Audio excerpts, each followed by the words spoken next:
Sir okay, ఇంకా దాదాపు 26 మంది ఎమ్మెల్యేలు కూడా వెళ్ళడానికి రెడీగా ఉన్నారని నిన్న బీర్లా ఎలయ్య గారే చెప్పడం అనేది జరిగింది. ఎవరు 26 మంది ఏమన్నా తెలుసా మీకు? నేనేమంటున్నంటే రేవంత్ రెడ్డిని అడగాలి ఈ మాట.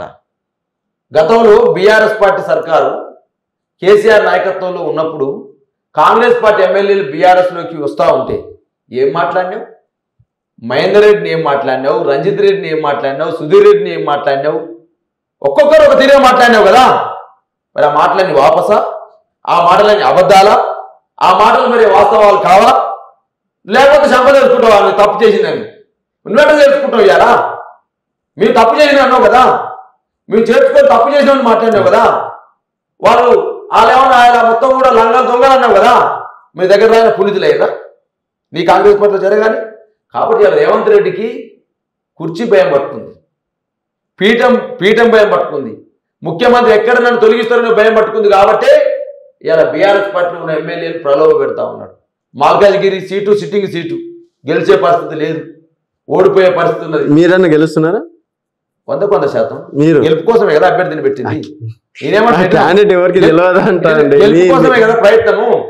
ఇప్పుడు ఏ పార్టీ అయినా గెలుపు కోసమే ప్రయత్నం.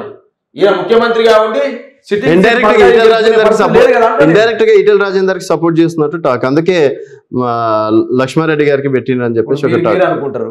ఇప్పుడు ఓ రాజకీయ పార్టీ తను గెలవాలని పార్టీ అభ్యర్థిని పెడుతుంది తప్ప ప్రత్యర్థి గెలవాలని పెడతాదా? మీరే చెప్పండి. ఎట్లా అక్కడ గెలిచే ఛాన్స్ లేదా? ఈటెలకు మీరే ఇండైరెక్ట్ గా సపోర్ట్ చేస్తారు. వేరే క్యాండిడేట్ లేకుండా మీరే అంటారు. వేరే క్యాండిడేట్ మేమే పొగబెట్టి బయటికి పంపించామని మీరే అంటారు. మళ్ళీ ఈటెల రాజేందర్ మేమే సపోర్ట్ చేస్తున్నాం మీరు అంటారు. ఇవి నేనేమన్నా దీన్ని ఒక బలమైన క్యాండిడేట్ ఉండాలి కదా అంటున్నాను. బలమైన ఇప్పుడు మా అభ్యర్థి ఈయనని చెప్పినాము.